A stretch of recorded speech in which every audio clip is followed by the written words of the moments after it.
go to YouTube and just type in Merrel, Fankhauser, Willie Nelson, Wipeout. And I will grab that. I have to say that's a high point of my career, doing that with him, and it just keeps continuing on. All the great people I've gotten to play with and meet, like Carl Perkins, and the list just goes on. And I told you I do a TV show here in California called Tiki Lounge, and I've gotten to have some of my heroes on the show. It's a long list. It's been on for 18 years now, and way over 100 shows out there, and I think there's about a dozen of them on YouTube. If you go to YouTube and just type in Merrel Fankhauser's Tiki Lounge, those will come up. Oh, I'm going to go you grab sure got a long history. Yeah. Well, you go back. Let's see. I'm looking at something here. In 87, 43-year-old working musician Fankhauser, best known as the guitar guy of the Impacts, who penned the surf classic Wipeout. Legendary leader of the South California jangle rock bands, the Exiles, HMS Bounty, and is that Faber Doakley? Faber Doakley, yeah, that's a funny name that I made up from the last names of each guy in the band at the time, and that album is now a very valued collector's album because it has many people on it that went on to be famous, and the songs are really unique, and they're all songs I wrote from 1964 to 67, and a sealed copy of that album, and there are still some floating around out there, goes for over $1,000. A guy from Australia said one sold there for $1,400. So I wish I would have thrown 100 of those in the closet. Yeah. My mom kept a few. My mom kept a few, and my sister kept a few. And when they closed up the record company and studio that was recorded in. Sorry, I found it. Yeah, you found it. When they closed up the record company that the album was recorded in, and the owner had passed away, his son told me to come over, and he found a bunch of my unreleased tapes of songs, and I went over, and they had 4 Faber Doakley albums in the box.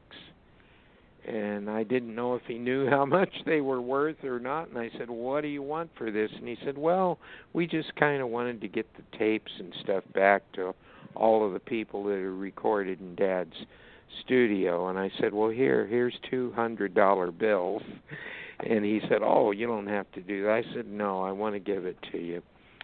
So I've got some of those albums now, and I got one framed on the wall in my studio here. And it's when I look back at it now, I went, how in the world did I do all of that?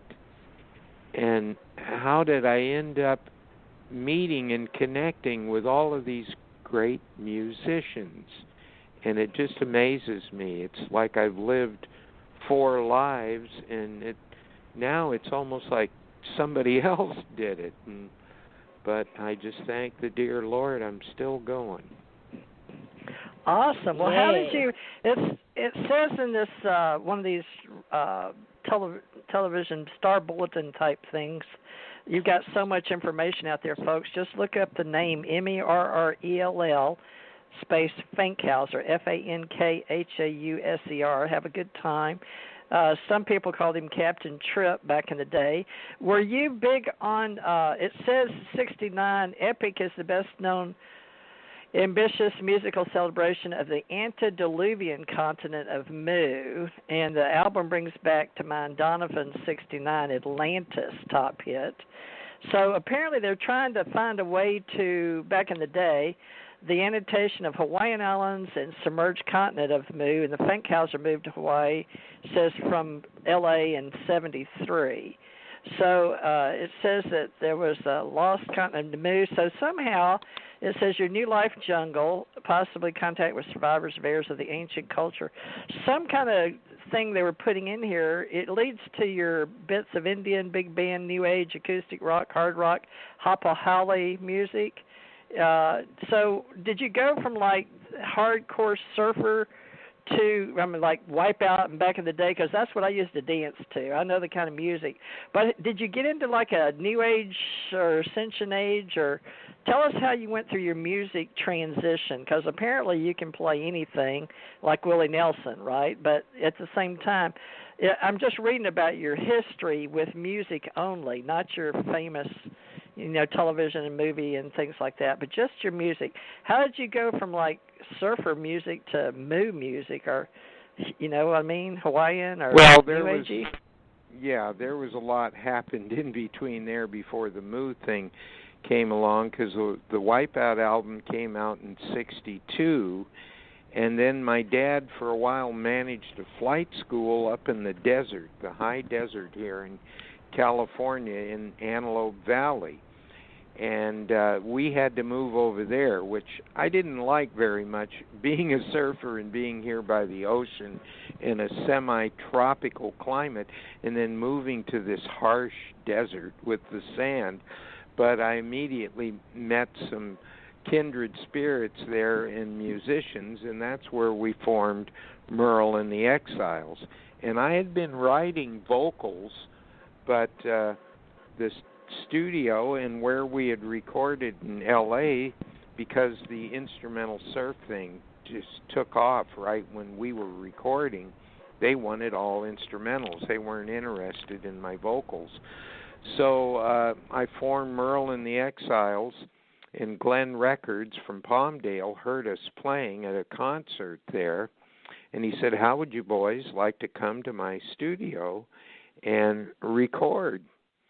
And we jumped at the chance, and we went in there, and he really liked our music, and I was writing a lot of vocals that, oh gosh, I was a fan of Buddy Holly's, and I wrote some songs that kind of sounded like Buddy Holly songs, and then something indescribable that was, I guess, my own original thing that I did.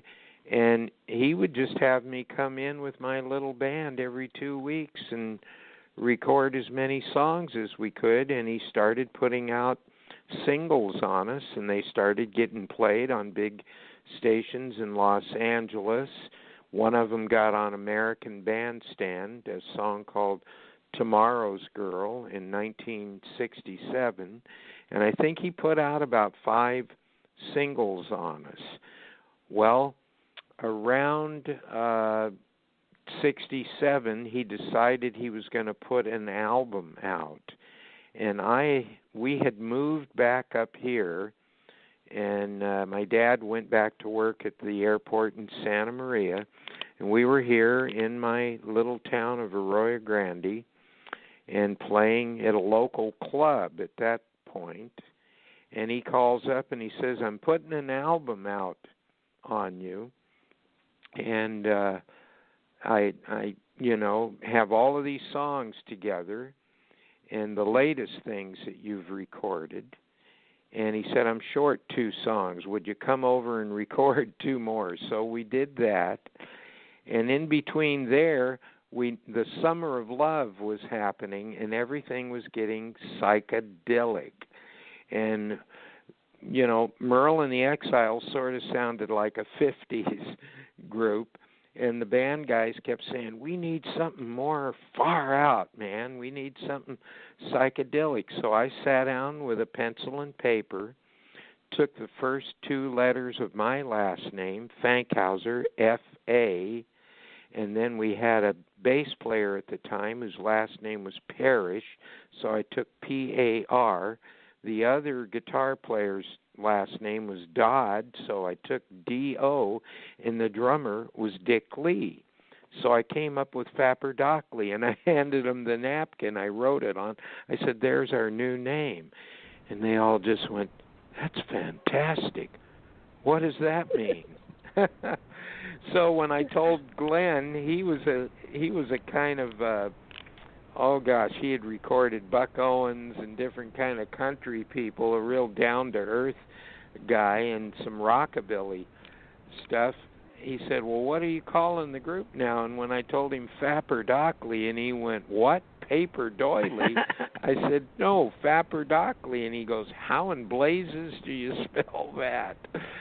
So I made sure when they did the graphics for the album that they spelled the name right, and he put the album out and sent it to his 50 or so radio stations and had a distributor. I think he had one in LA and one in the Midwest somewhere, and we didn't think much of it, thought, oh, that's a good album. And then we ended up moving down to Hollywood in 1968 and auditioned for two record producers that had worked with Glenn Campbell and Bad Company and some other groups, and they loved us, and they took me in to meet the president then of Uni Records, Russ Regan, and they had recorded 3 demos on us of new songs that I'd written, and he loved those, and he said, "Well, do you have more?" So I sat there in his office with my Martin acoustic and played him the rest of the album, and he said, "Amazing." He said, "You've got a deal." And he shook my hand, and they paid to record the album in the famous Gold Star studio in Hollywood, where Sonny and Cher, the Buffalo Springfield, all kinds of groups had recorded. And the album came out, and it was selling well and going up the charts. We were on the Billboard charts, and it was called Merrel, Fankhauser, and HMS Bounty Things. And I thought, maybe they could have left my name off the front, but they said, "Oh no, we got to use your name. It's so different."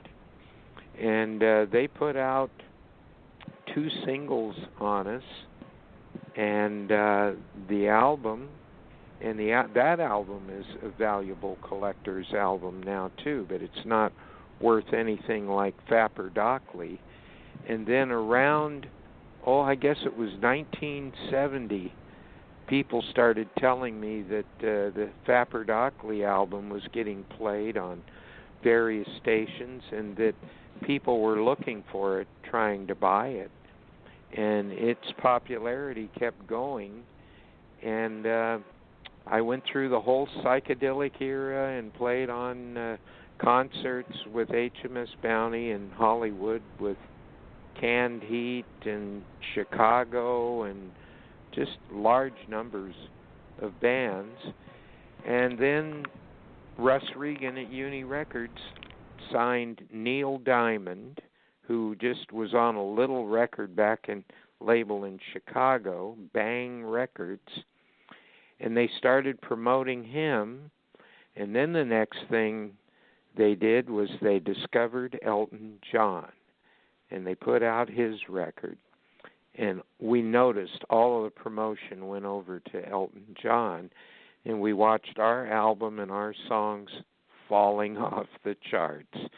And the other guys in the band were kind of, dismayed at that time, and they were tired of the city, and they wanted to move back up here to a slower pace on the coast. And I ended up getting together with some of my old bandmates from Merrel and the Exiles and formed the band Moo.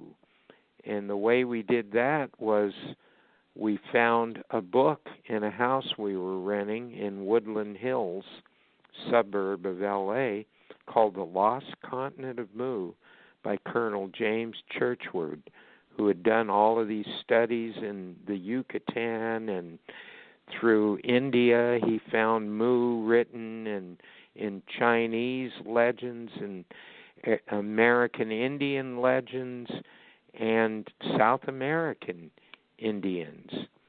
And in there he described where the lost continent of Moo was, and it was centered right where the Hawaiian Islands were. And he and other scientists said that